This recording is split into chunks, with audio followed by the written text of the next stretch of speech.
Hi, this is Shauna, the CEO and founder of Fuel Talent. One of the things I have loved most in my 25-year recruiting career has always been the stories that people tell.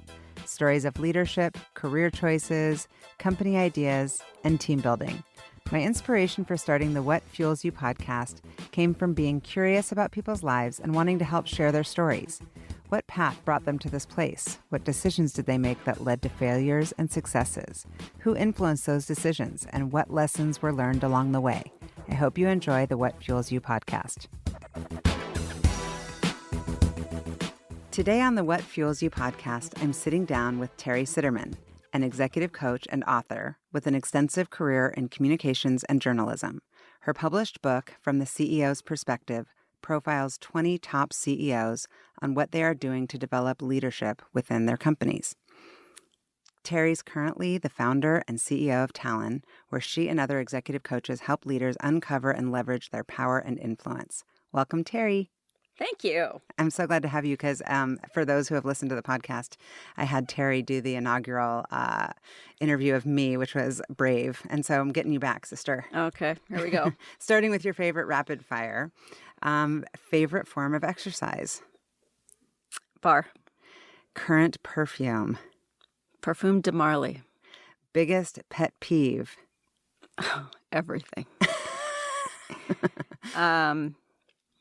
I know you said passive aggressiveness. That's high on my list, but I have so many. What's your biggest pet peeve? Not keeping commitments. Word people use to describe you? Direct. Which CEO are you most interested in coaching? Jeff Bezos. Oh, that'd be awesome. Place you'd most like to visit besides your awesome new house in Costa Rica? Israel. Oh, have you not been? I have not been. I'm admitting What? it. Yes, I know. Well, that's a perfect segue. In doing research for the podcast, it's kind of taken this rhythm within the other podcasts of me caring deeply about what people were like as children and kind of what shaped them as children. Mm-hmm. And I knew this, but I still was really shocked to see that your parents are both Holocaust survivors. Yes. You have siblings. You're one of how many? 4. And where are you in the birth order? Yes. Oldest? Baby. Oh, interesting. You're the baby? I can't even imagine what the older siblings are like. Well, here's why. You're an intense baby. I know, but so I was raised as an only child, essentially. Oh, because they're older. So I have the old, yeah, they're a lot older than me. So I have the oldest and the youngest. And are your parents still living? No. Both of them have passed away? Correct. Okay, so at what age were you when you learned that your parents were Holocaust survivors? I don't know exactly what age I was, but I remember a moment. I was 9 and I was watching an after-school special, and it was about the Holocaust, and that's when I realized that's what we'd been talking about. Mm. And I remember asking my mom if that could ever happen again, and I kind of freaked out. And my mom was the kind of person who I guess was reactive and called the PBS right away and said, how can you possibly show this at 4:00 in the afternoon? And but that was probably the moment where I was like, that was my family. Yeah. Where were you raised? Portland. And so not a huge Jewish community. Wasn't part of the Jewish community at all. So your parents, and being Holocaust survivors, I know some like double down on their identity. Others learn to assimilate. My dad was all about assimilation. So it wasn't a big part of your identity growing up? No, it was something that we did not. You didn't practice? We didn't. Well, here's the irony. My mother's father was a rabbi. Yeah. So, but my dad was all about hiding it. Have they told you their whole stories? Yeah, I know the stories. Have you shared them? Oh, yeah, I have. And I actually started writing a book with my dad in 2000. And are you going to publish it? I don't think so. I don't think I am. I want you to. He didn't. And he didn't want you to publish it? No, he didn't. And that's not why I would publish it. I started to try to write it, and it was just pedestrian. I just couldn't tell the story in a way that did it justice. Mm-hmm. So maybe as I get older, maybe I'll develop that. Mm-hmm. But well, it's incredible to pass on to generations. So it actually is a gift. Yeah, we have it all recorded. Well, so many questions, but where did you learn to write so well? You're an incredible writer. I know that you studied journalism, but is that from childhood? Were you one of those kid writers? Yeah, I You've wrote. always been a writer. It's a gift that Yeah. I was always a writer, and it was always very reinforced that I was a good writer. And were you into creative writing or more As a kid, reports? I wrote creative. I don't like to write fiction. Yeah. And where did you end up going to school? University of Oregon. U of O. Ducks. Ducks. Nice. That's right. I know that you wanted to get into communications, but you kind of took all of your careers that you've had to the highest level. And so did you have to kind of eat broccoli along the way? Did you have any crazy jobs? Did I have any crazy jobs? You mean like being a stripper or something? You'd be a good stripper with your... I always threatened my parents. You would be so I always had a good. fallback plan. Well, here's the thing. You know, a lot of people talk about how your career, you just kind of let it flow and it kind of wiggles and zigs and zags and all that. I was really deliberate. Yeah, I'm guessing that wasn't you. That wasn't me. Yeah. I So what did you want to be if I had met you when we were in third grade? a writer. And what about your senior year of college? I graduated with a journalism degree. And you wanted to use it I wanted to do PR. To do PR? Yep. Okay. And that's what you did? That's what I did. Okay. And what industry did you cover? Well, I moved to D.C. Okay. I thought I might want to go to law school. And so I worked at a lawyer's office in Portland and then decided I didn't want to do that right away. And so I moved to D.C., loved it. And I worked at an association in government affairs, but angling for the PR role. Eventually, I moved to Colorado for a job at a PR agency. Yeah. So, And what ultimately brought you to Seattle? Denver was it wasn't my gig. So you chose Seattle. Yeah. Cool. And so all of your career here was mostly in communications and PR. So my first job here in Seattle was PR for the Space Needle. Oh, very cool. Yeah. Things it was could be the best worse. job ever.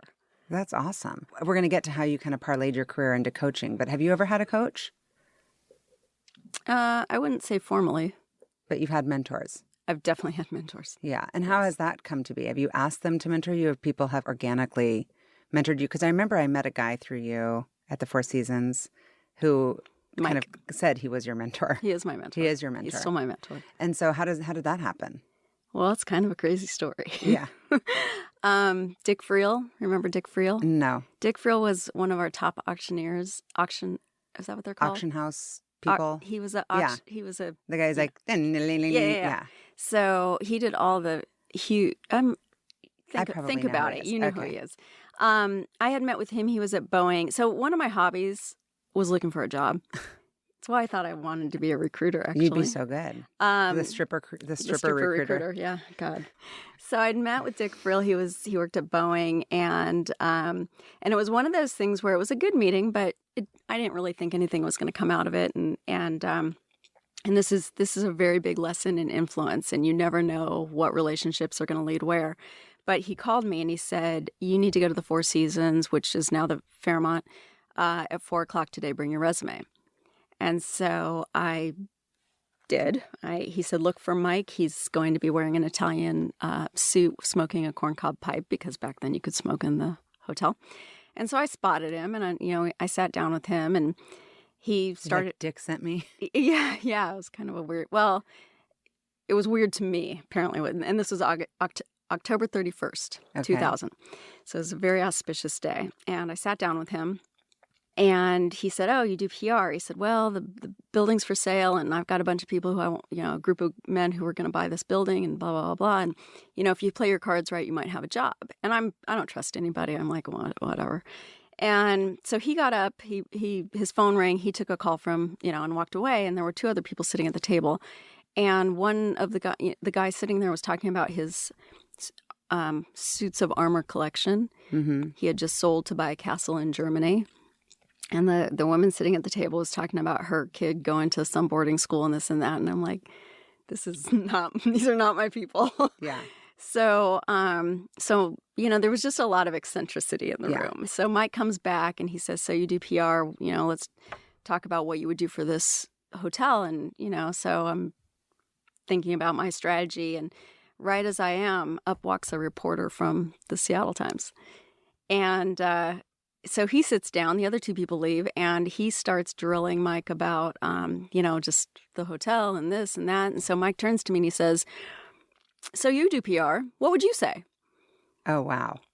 So it was just this total deer in the headlights. I need to be on and perform. And there's a lot to this story that I'm not going to go into, but that was sort of the moment where I was like, okay. And did you get a job out of it? No, but because they didn't buy the hotel. They didn't end up buying the hotel. But what happened was he became, he's been my champion. Yeah, he's been just my mentor since 2000. Wow. So, and sometimes the roles switch a little bit, but yeah, that's a special relationship. He's been a constant in my life. I love that. And so what made you transition? Because you had a really significant career in journalism and communications. What made you make the leap to wanting to help leaders become more powerful and influential? So I was ghostwriting books for CEOs, and I realized that the way I do ghostwriting is very similar to coaching. So the type of questions that I ask, because it's just my curiosity, was going toward how they thought about themselves as leaders and their companies versus what would actually go in the book. And so I started exploring that, and I found a program out of Sarasota, Florida that it just resonated for me. And so I went through that and quit my job. And so how did you go about getting clients? And tell us about where you were and where you are now. Well, the first thing I did was write a book from the CEO's perspective, because one of the big things I'd read a statistic that said U.S. companies faced a gap in the pipeline of leaders. There was not succession wasn't going to happen because there weren't enough leaders to fill the spots. So that was one reason I wrote the book.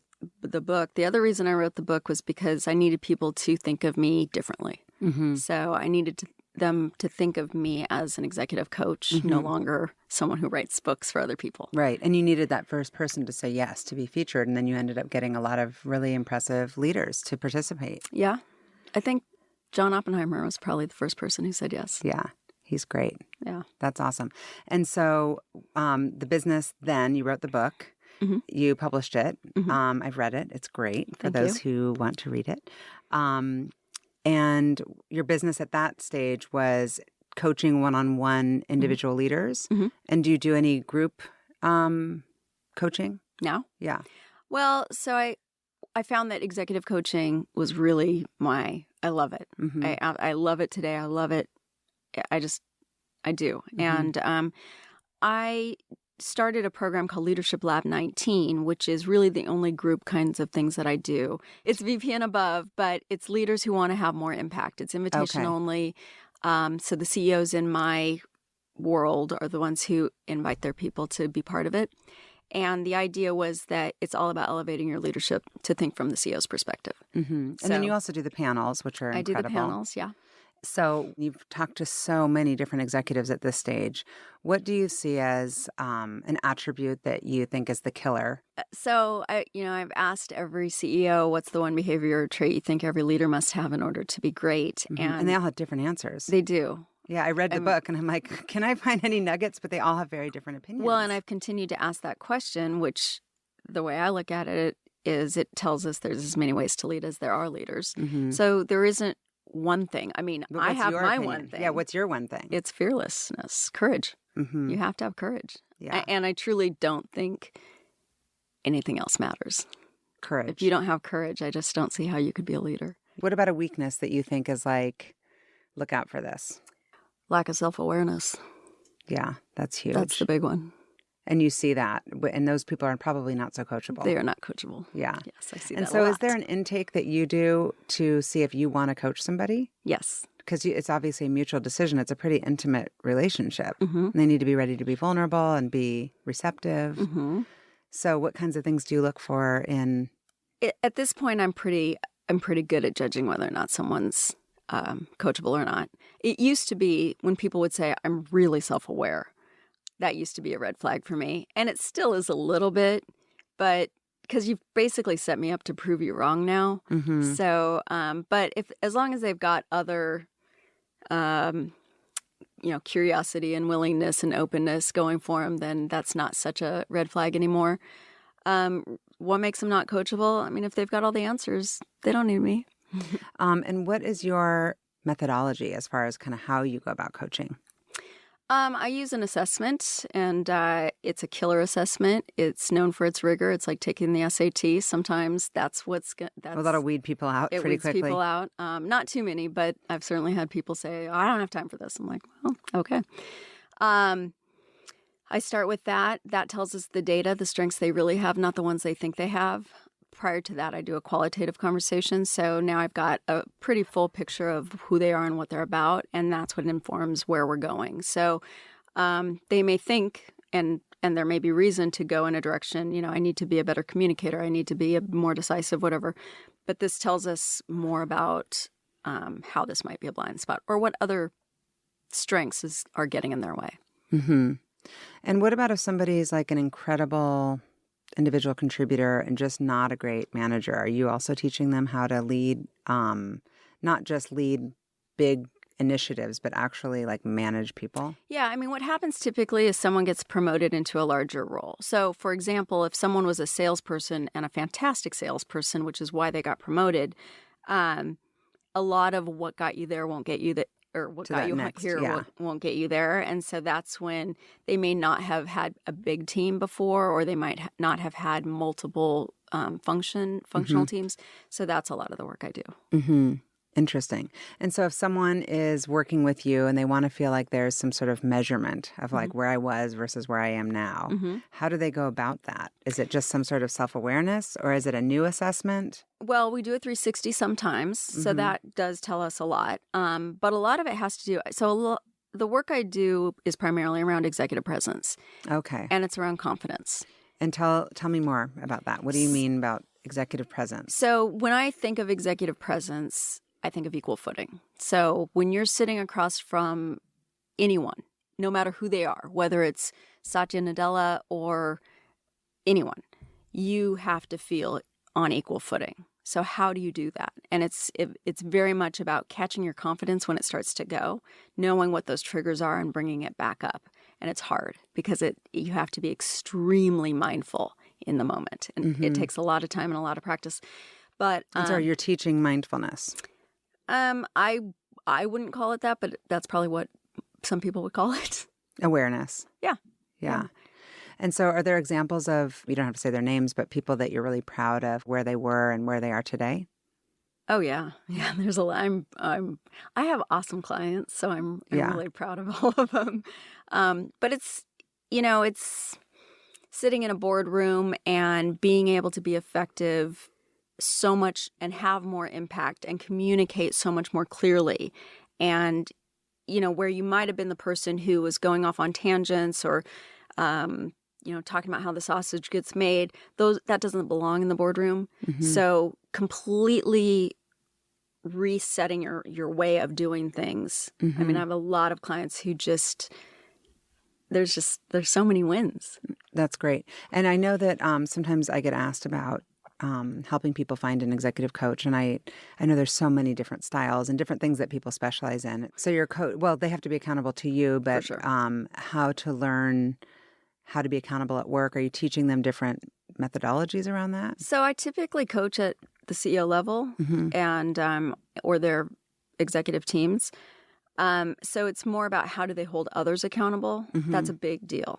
When you're highly independent and you expect people to be like you, and I'm sure you know this too as a CEO, it's hard when people aren't like you. And it's easy to when you're highly independent and highly energetic, you're focused on, you just assume everybody's doing what you expect them to do. And that's often not the case. It is often not the case. So that's where I certainly don't encourage anyone to be a micromanager ever unless the need is there. But there is a need to be more clear with your expectations, be more clear about what kinds of check-ins you need from people, give them the direction so that they can be accountable to you. Well, that goes to something that I know that you care deeply about, which is not caring so much about what other people think, which sometimes is hard as a leader to give clear direction because you don't, at least for me, sometimes I don't want to come off too bossy or too, like I am micromanaging and it's part of my identity that I'm kind of a chill CEO with my team, but sometimes that can also, people like clarity and they like direction. Yes, they do. And so have you seen that where people care too deeply and it bites them? Always. I think it's the root of failure to a large degree. If I could help people, and I try, and I'm trying to learn more about what motivates people to care what other people think so deeply that it gets in their way of setting their own I think people have a deep need for validation, affirmation, acceptance. I mean, these are kind of the basic human needs for a lot of people. Yes. It's very hard for me to understand that. I wonder what makes you, but see, for me, like, you're the outlier, I think. I am the outlier. I think more. you're the outlier. I know that I'm probably on an extreme to the right, and you're probably an extreme to the left, down the middle, because I think sometimes caring what people think can help, because I deliver information the right way, with the right people, with the right timing, besides just being like, this is my decision, take it or leave it. And I think people feel empowered and they feel like they're a part of something. Yes, and I think the way you run your team is awesome. I mean, I think your culture is fantastic. It's not about not caring about people. I care about people. I don't care a lot about people, and I don't care a lot about a lot of people. I care about very few people. If I cared about what everybody thought or listened to what everybody has told me what to do and the advice that they've given me, advice, and I do that with air quotes, I couldn't do what I do. I couldn't be who I am. So if I could give a little bit of that to those who are on that other side of the spectrum or pendulum or whatever, I think coming to center where you care about people and you're empathetic, but it doesn't get in the way of making hard decisions, being decisive, being clear, setting expectations, and doing things that you know are the right things to do because of the company, not necessarily the greater good. I mean, I see a lot of people holding on to people who really should not be there anymore. Yeah. It's kind of done. Yeah, that's so much easier You see that in said than relationships done. too. Oh, for sure. How do you teach that? Yeah, so what it is your opinion becomes more important. The way you do things becomes more important.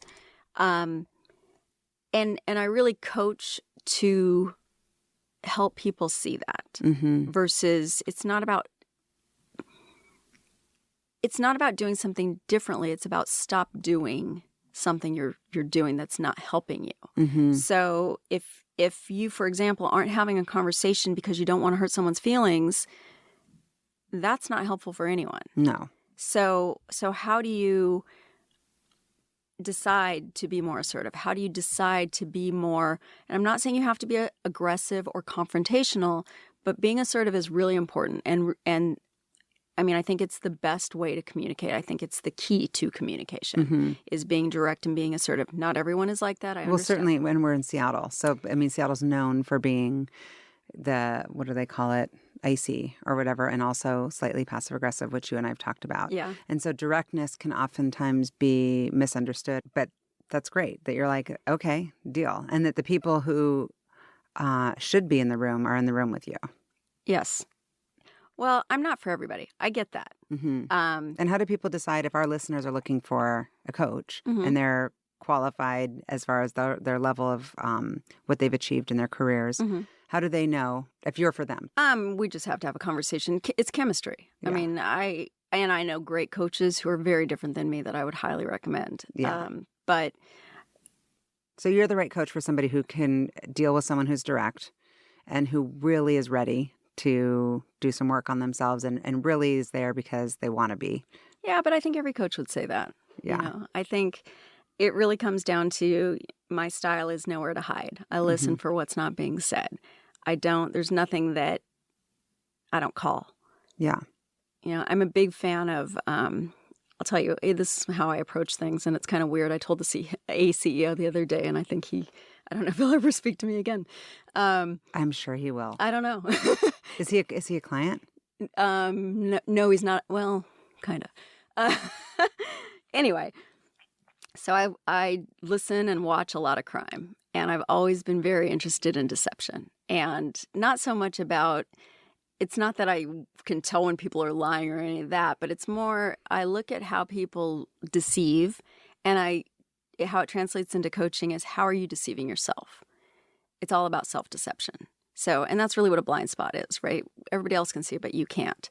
So what's getting in your way of that? And that's really how I help people is helping them see the deception. And it's in their best interest. I mean, it's how you build yourself as a leader. Are there leaders that you work with that have none of that, or they all have some form of that? Well, I think it's human. We all have some form of that. And it could be something as little as, but that's just the way I am. It's part of my identity. That's who I am. That's my DNA. Yeah. Well, it's not working for you, so what do you want to do? Interesting. And does it make a difference if somebody has come to you on their own or if they've been referred from their company? How engaged they are in the process? No, it doesn't. You can get them to be aware once you start.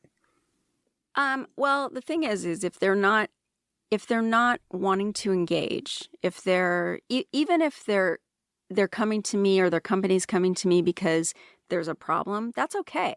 As long as they want to be a better leader, as long as they want to also address this problem, then we're good. I don't think I've ever asked you this, but I just had this thought. Are you doing any work with equality, diversity, and inclusion, teaching people how to lead in today's world? It seems a little different. So not directly. The way I do it is indirect, meaning I coach a lot of men and I help them. If there's an opportunity to hire women, then I help them see that opportunity. But I don't do direct coaching. That's not my expertise. That's not your expertise. But just doing that and understanding that there's more awareness is giving back to the kind of ultimate goal of equality. Right. Which is great. And not just women, but... Yeah, qualified people, but just not hiring their clone. Same old, same old. Same old, same old. Yeah. I do. I guess I'm really fortunate that I get to work with a lot of really enlightened CEOs. Yeah. And where are you going with your business? Like in 5 years, and we're sitting down, maybe I'll still be doing the podcast. Where's your business going to be and where are you going to be? Physically? Well, I know that you want to be maybe in Costa Rica or somewhere on a beach. Spain. Oh my God, I'm coming. Get a house immediately.